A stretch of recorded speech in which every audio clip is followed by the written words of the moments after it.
ادب کی دنیا میں نئی سے نئی اصطلاحیں آتی رہتی ہیں اور اپنے اپنے معنی اور مفاہیم کے ساتھ موجود ادب کے کچھ اور زاویے ہمارے سامنے لاتی ہیں۔ ایک نئی اصطلاح آج کل سنی جا رہی ہے اور وہ ہے کلائی فائی۔ کلائی فائی ایسے ہی ہے جیسے ایک زمانے میں سائنس فکشن کو سائی فائی کہتے تھے، تو کلائی فائی سے مراد ہے کلائمیٹ فکشن۔ اس اصطلاح سے ہمارا تعارف کروایا ہے جناب محمد عاصم بٹ نے۔ عاصم صاحب کا یہ کہنا ہے کہ کلائمیٹ فکشن سے مراد ایسا فکشن ہے جو موسم، آب و ہوا اور اس میں آنے والی تبدیلیوں کے ممکنہ اثرات کے انسانی المیے میں ڈھلنے سے سروکار رکھتا ہے۔ سوال ان کے سامنے میں نے یہ رکھا کہ اس سے پہلے بھی ہم ماحولیاتی تنقید کے حوالے سے اس حوالے سے کچھ بات کرتے رہے ہیں، تو کیا کلائمیٹ فکشن میں جو بات کی جا رہی ہے وہ ماحولیاتی تنقید میں جو بات کی جا رہی تھی اس سے کچھ مختلف ہے؟ سوال کا جواب ویڈیو میں ہے، لیکن اس طرف جانے سے پہلے اگر آپ چاہیں کہ شوق کا یہ سلسلہ تعلق میں بدل جائے تو چینل سبسکرائب کر لیجیے۔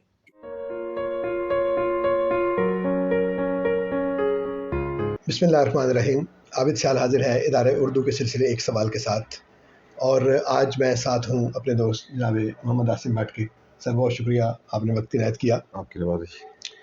عاصم بٹ صاحب سے آج جو سوال ہے وہ انہی کا سجھایا ہوا ہے، اور بات ہم آج کریں گے کلائمیٹ فکشن کے حوالے سے۔ جس طرح سائنس فکشن تھا اور اس کو سائی فائی کہتے تھے، اسی طرح کلائمیٹ فکشن کو کلائی فائی کہہ رہے ہیں۔ اب بنیادی سوال یہ ہے کہ اس سے پہلے جب ہم موسم کا ذکر کرتے تھے، پہاڑوں کا ذکر کرتے تھے، دریاؤں کا، درختوں کا اور اس طرح کے مناظر فطرت کا، جانوروں کا، تو اس کو ہم فطرت نگاری کہتے تھے۔ اس کے بعد ہمارے پاس ایک اور ٹرم آ گئی، اور وہ ہے ماحول نگاری یا ماحولیاتی تنقید کے نقطہ نظر سے ان کو دیکھنا۔ اس میں اور فطرت نگاری میں کچھ فرق تھا۔ اب یہ ایک تیسری اصطلاح ہمارے پاس آ گئی ہے جس کو کلائی فائی یا کلائمیٹ فکشن کہہ رہے ہیں۔ تو عاصم بٹ صاحب سے یہ سوال پوچھتے ہیں کہ ان تینوں میں بنیادی طور پر فرق کیا ہے، اور اس میں کیا کچھ ایسا ہے جو ان سے آگے کا ہے؟ تو جناب والا کلائی فائی۔ کلائمیٹ فکشن جو ہے اس میں ماحولیاتی تنقید بھی آ جاتی ہے، اور یہ ماحول کے حوالے سے جو آپ نے فطرت نگاری کی بات کی وہ بھی آ جاتی ہے، لیکن یہ بنیادی طور پہ جو مختلف جو یہ پورا فنومنن ہے ایک، جس میں کہ ماحولیاتی جو تبدیلیاں ہو رہی ہیں، جس کی کوئی وجہ بھی ہو سکتی ہے، اس پہ بعد میں بات کریں گے۔ ٹھیک ہے۔ ان تبدیلیوں کی وجہ سے جو ہمارے سماجی سطح پر، معاشی سطح پر، سیاسی سطح پر، اور ایک ہماری جو ایک استھیٹک کی سطح ہے اس پر جو تبدیلیاں آ رہی ہیں، اور اس سے جو ایک انسانی المیہ پیدا ہو رہا ہے، اس کو پورٹری کرنے کے لیے جو فکشن لکھا جا رہا ہے اس کو کلائی فائی کہا جاتا ہے۔ اور یہ ان تبدیلیوں سے جو ایک مسائل پیدا ہوتے ہیں، جو تباہی آئی ہے، اس پہ زیادہ فوکس کرتا ہے۔ یہ کب سے آئی ہے یہ اصطلاح؟ یہ بالکل نئی ہے۔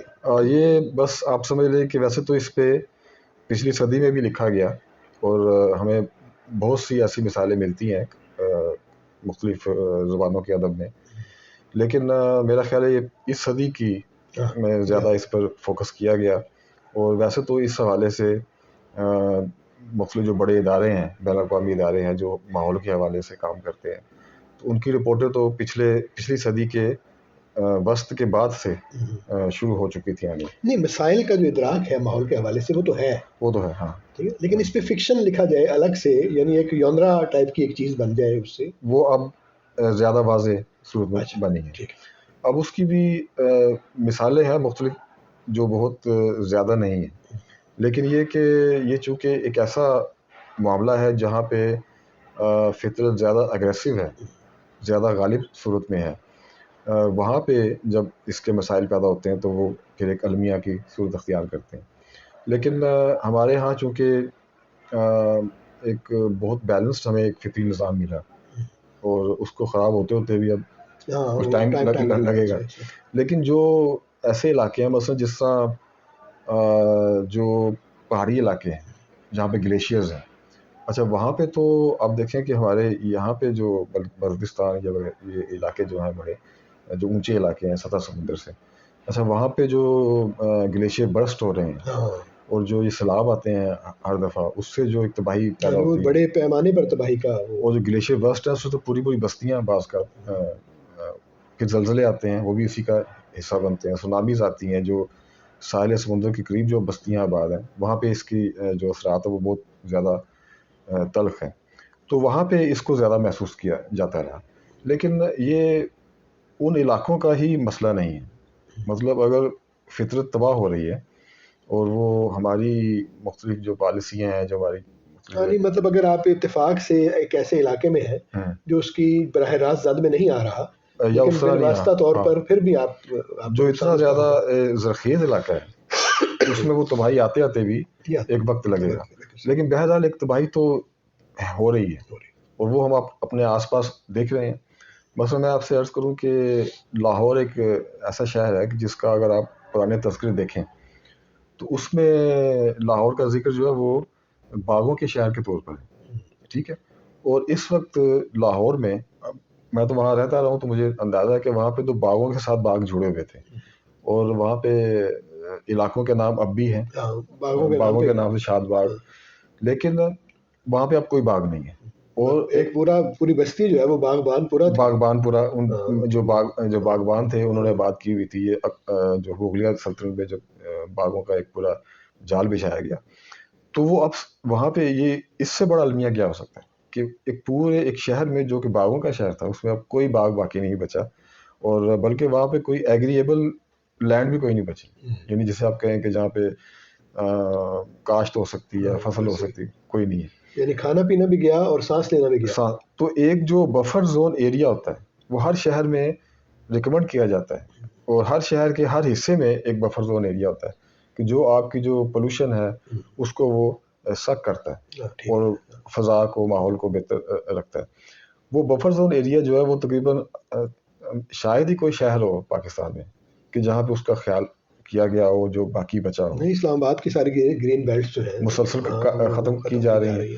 تو اب یہ جو ایک پالیسی سازی میں یہ جو ایک لیک کرتی ہے یہ سینس ماحول کے حوالے سے، یہ اب حکومتی سطح پر ہے، بیوروکریسی کی سطح پر ہے، جو بھی ہے اس کا کی وجہ، لیکن اس کے اثرات جو ہیں وہ ایک عام آدمی کی زندگی پر پڑ رہے ہیں. اس کے اثرات معاشی تو ہیں اور جمالیاتی بھی ہیں، لیکن اس کا جو ادب پہ اثرات ہیں، آپ دیکھیں کہ ادب کا پورا جو بیانیہ ہے وہ اس کی وجہ سے بدل گیا.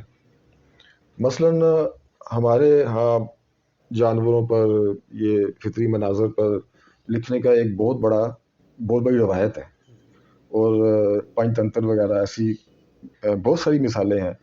خود انتظار صاحب کی بہت ساری کہانیاں ہیں کہ جن میں جانوروں کے حوالے سے اور یہ فطرت کے حوالے سے داستانیں لکھی گئیں، اس میں اس کا ذکر ہے ان سب چیزوں کا.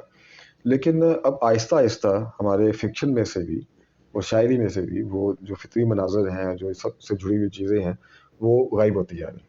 اس کی وجہ یہ ہے کہ اب اگر میں شہر میں رہتا ہوں تو میرا تعلق تو نہ پہاڑوں سے ہے، نہ درختوں سے، نہ باغات سے، نہ پرندوں سے، کسی سے بھی نہیں. تو وہ جو میرے تجربے کا حصہ ہی نہیں ہے تو وہ میرے ادب میں بھی اس میں شامل نہیں ہوتا. تو اس سے جو ہماری انڈرسٹینڈنگ ہے نیچر کے حوالے سے اور انسان کی جو لیونگ ہے اس کا جو ایک معیار ہے نیچر کے حوالے سے بنتا ہے، اس کی جو انڈرسٹینڈنگ ہے وہ ہماری ختم ہوگی، اور اس کا اثر جو ہے ہمارے ادب کے جو بیانیہ ہے اس پہ بھی آیا. تو پاکستان میں یہ اس لیے بہت اہم ہے کہ میں کہیں پڑھ رہا تھا کہ پاکستان میں کوئی 13,000 یا 17,000 گلیشیئرز ہیں، اور یہ دنیا کا یعنی جو قطبین کے جو ملک ہیں نارتھ اور ساؤتھ پول کے، ان کے بعد یہ سب سے زیادہ گلیشیئرز میں ہیں. اچھا. پور دنیا میں اب یہ سارے گلیشیئرز برسٹ ہو رہے ہیں، ان کی جو سطح ہے وہ کم ہو رہی ہے. ہر سال اس میں ایک کوئی مقدار ہے، کوئی 1.5 انچ جو ہے کم ہو رہا ہے بہت تیزی کے ساتھ. اور یہ آہستہ آہستہ اب یہ صورت بن گئی کہ میں پچھلے دنوں پڑھ رہا تھا کہ وہ ایک جو کیمپین جاتی ہے وہ اس کی یہ ماؤنٹ ایورسٹ وغیرہ پر تو اس کیمپین کو منسوخ کر دیا گیا کیونکہ ان کا خیال تھا کہ اوپر جو گلیشیئرز ہیں وہ اپنی جگہ چھوڑ رہے ہیں. تو اب وہ اس طرح راستہ نہیں رہا اس طرح یقینی کہ جس پہ آپ سفر کر سکیں. وہ اتنے زیادہ متزلزل ہو گئے، یقینی ہو گئے، جانے ہوئے راستے جو ہیں وہ محفوظ نہیں رہے اس طرح. تو وہ پہلے بھی نہیں تھے، لیکن اب تو وہ گلیشیئرس جو کہ ختم ہو رہے ہیں اور ٹوٹ رہے ہیں، تو اس لیے وہ اتنا خطرناک ہے کہ اس پہ وہ کیمپین جو ہے وہ منسوخ ہو رہی ہے وہاں پہ. تو اب یہ تو ایک ایسی صورتحال ہے. یہ اصل میں یہ تو نشانیاں ہیں، یہ نشانیاں ہیں بالکل. مطلب یہ تو انڈیکیٹرز ہیں نا کہ ہاں، کیا ہو رہا ہے. ہر لیکن سال جو اثرات ہیں ہاں وہ تو اس سے زیادہ المناک ہے. اب جو ہر سال سیلاب آتا ہے وہ یہی گلیشیئرس کا پانی ہوتا ہے ایسے. جو ہر سال سینکڑوں ہزاروں لوگوں کو مار بھی دیتا ہے اور ان کی جو فصلیں تباہ کرتا ہے، اور ان کی جو پھر اس میں جو ہجرتیں ہوتی ہیں اس ماحولیاتی تبدیلی کی وجہ سے، وہ بھی ایک المیہ یہ آپ نے بہت اہم بات کی، ہاں کیونکہ جو ماحولیاتی تنقید وغیرہ یہ اس سے پہلے جو ہم چیزیں پڑھ رہے تھے اس میں یہ ماحول کی وجہ سے جو ہجرت ہوتی ہے ہاں اور جو یہ بے گھری کا ایک بے گھری صورت پیدا ہو جاتا ہے، ہاں اور یہ سیلاب زدگان جو ہے ہاں یہ تو ہر سال تقریباً کچھ مہینوں کے لیے بے گھر ہی ہو جاتے ہیں. بے گھر ہو جاتے یہ تو ہے ہی. اور اس بہت کے ساری علاوہ بھی لوگ ہو سکتا ہے اپنا چھوڑ کے چلے گئے ہوں جو جا سکتے ہوں. ہاں. اور جو ملک ہے، جو علاقے ہیں جہاں پہ یہ زیادہ اگریسو ہے یہ صورتحال، تو وہاں پہ تو یہ بہت زیادہ بڑا فنومنا بنتا ہے، بہت بڑا المیہ بنتا ہے. اب اس سارے المیہ کو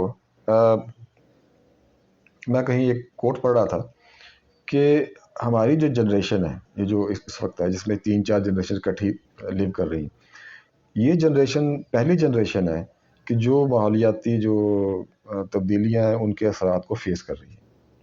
لیکن یہ جنریشن وہ آخری جنریشن بھی ہے کہ جو ان ماحولیاتی تبدیلیوں کے تباہیوں کو روکنے کے لیے حتمی اقدامات کر سکتی ہے، کیونکہ اس کے بعد جو صورت ہے وہ یہ ہو جائے گی کہ وہ کسی کے اختیار میں نہیں رہے گا. ٹھیک ہے. اتنی زیادہ تباہی وہ تو زد پہ ہے نا، اگلی جنریشن جو ہے تو ہم ہی ہیں جو اس کو فیس کر رہے ہیں، اور اس کے حوالے سے کوئی ایسی پالیسیاں بنا سکتے ہیں یا سوچ ڈیولپ کر کیونکہ ہم نے سکتے ہیں. پچھلا دیکھا ہوا ہے تو ہمیں اندازہ ہے کہ کتنا خراب ہو گیا ہے. ہاں ہمیں اندازہ ہے. اور اس کو کیا جا سکتا ہے، لیکن اگلی نسل جو ہے وہ تو اس کی زد میں آئے گی. وہ تو پھر اس کے لیے اس کے اختیار میں نہیں رہے گا، وہ تو اس سے لیو کرے گی اس کے ساتھ جو بھی کچھ ہے. تو ہم وہ پہلی جنریشن بھی ہیں اور آخری جنریشن بھی ہیں جو اس حوالے سے کچھ کر سکتے ہیں. ہمارے ہاں کوئی لکھا گیا ہے اس پر، یعنی چلیں کیمپین کے لحاظ سے تو یہ اب آیا یا ایک فینومینن کے لحاظ سے، لیکن ظاہر ہے پہلے سے کچھ نہ کچھ لوگ جو ہے اپنا لکھنے والا ہے وہ تو ظاہر ہے کسی تحریک کو دیکھ کے تو نہیں لکھتا. جی اگر المیہ موجود ہے تو کسی نہ کسی نے اس کو محسوس تو کیا ہوگا. وہ المیہ کے طور پر لکھیں گے. ہاں انسانی المیہ کے طور پہ. تو ہمارے ہاں کوئی چند مثالیں ہیں، بہت زیادہ نہیں ہیں. ٹھیک ہے. مثلاً ہم شروع کرتے ہیں بہاؤ سے. وہ ایک ایسا کہ وہ اسی پہ فوکس کرتا ہے کہ جب دریاؤں کے ساتھ دریا جب سوکھتے ہیں تو اس کے ساتھ پوری کی پوری تہذیب، اور اس تہذیب کے ساتھ پوری تاریخ، ثقافت اور پوری انسانی جو رہن سہن ہے وہ سارے کے ساتھ ملیا میٹ ہو جاتا ہے، اور تاریخ کا ایک چیپٹر بند ہو جاتا ہے بظاہر وہ ایک دریا کے سوکھنے سے. تو اس المیہ کو انہوں نے اس پہ لکھا. اس کے علاوہ کئی مثالیں میں ابھی سوچ رہا تھا تو مثلا مجھے یاد آیا کہ انتظار صاحب نے بہت لکھا اس میں. ان کی کئی کہانیاں ہیں جو کہ پرندوں کی ہجرت کر جانے کی وجہ سے، درختوں کے کٹ جانے کی وجہ سے، زرخیزی کے کم ہو جانے کی وجہ سے. ہمارے زمانے میں آپ کے بھی آمنہ مفتی کا ناول ہے جو پانی مر رہا ہے. ہاں آمنہ مفتی کا ناول ہے. اس طرح خالد فتح محمد صاحب کے جو کوئی گرا ہے، اس میں ہے. کوئی گرا ہے. لیکن یہ ساری مثالیں تو ہم ماحولیاتی تنقید کے حوالے سے بھی جو ہے ادب اس پہ بھی یہی والی دیتے ہیں. تو اس کو ہم ایک ہی سمجھیں گے پھر. بس جب آپ تنقید کا ذکر کرتے ہیں نا تو اس میں تو پھر ایک زیادہ استھیٹک کا پہلو آ جاتا ہے. ٹھیک ہے. لیکن جب آپ اس کو اب دیکھیں، جیسے ہم نے ہجرتوں کی بات کی، معاشی معاملات کی بات کی، ٹھیک ہے. ہاں بالکل. اس کی جو تنقید کی جو تھیوریزیشن ہے وہ اس میں نہیں آتی، اس میں یہ ہجرت نہیں ہے. تو یہ تو ایک پورا انسانی المیہ بن جاتا ہے نا. انسانی المیہ کا ایک نئی جہت ہمارے سامنے آتی ہے جس کو کہ ہم نے اس میں فوکس کیا. میں اور بھی دیکھ رہا تھا مثلا عالمی سطح پر مارگریٹ ایٹوڈ کے 2-3 ناول ہیں، بلکہ ایک ٹرائلوجی ہے جو انہوں نے اس پہ لکھی میڈ آدم کے نام سے. پھر اس طرح ایک میں کہیں حوالہ دیکھ رہا تھا، میں نے پڑھا نہیں ناول ان کا، امیتابھ گھوش ہیں ہمارے انڈیا کے لکھنے والے، ان کے ناول کا بھی بڑا چرچا ہوا جو اسی موضوع پر لکھا گیا. خود میرے بھی 1-2 افسانے ہیں. منشا صاحب کا ایک کتاب ہے پوری، درخت آدمی کے نام سے. تو اور بھی کئی مثالیں ہیں جو ہمیں ملتی ہیں. مثلا دیکھنا ہمارے وہ رفیق حسین تھے، اب انہوں نے جانوروں پہ کہانیاں لکھی. تو اب وہ تو جنگلوں میں رہے، وہ تو آپ کے علم میں وہ کوئی سرویئر رہے یا کوئی جنگلوں میں ان کی تعیناتی رہی، تو وہاں پہ انہوں نے بہت سارے سال زندگی گزارے، تو وہ جو ان کے تجربات تھے انہوں نے وہ اس میں اپنے فکشن میں لکھے. تو وہ تو ایک استثنائی صورتحال ہے. لیکن آج ہم کتنے ہیں کہ جو اپنی انسانی برادری کے علاوہ جو دیگر مخلوقات ہیں ان سے ہمارا کوئی رابطہ ہے؟ کچھ بھی نہیں. آپ کا ایک دیہی بیک گراؤنڈ ہے تو آپ کو اندازہ ہے کہ آپ کا جس طرح انسانوں سے رابطہ تھا اس سے جانوروں سے بھی رابطہ ایسے ہی ہے. تو ان کی بھی ایک رہتل ہے جس کے ساتھ انسانی رہتل، مطلب جو پالتو جانور ہیں وہ تو فیملی کا حصہ ہوتا ہے. فیملی کا ایسا ہوتا ہے. ہاں بالکل ایسا. تو وہ اب اس سے آپ کا جو بیانیہ جب بدل گیا، پورے کا پورا ادب کا جو ایک مزاج بدل گیا، اب اس سے ٹھیک ہے آپ یہ کہہ سکتے ہیں جیسا آپ نے ایک دفعہ بات کی تھی کہ بھی اب نیا بیانیہ آ گیا، نئی صورتحال آ گئی تو انسان اس کے ساتھ کوپ کر لے گا.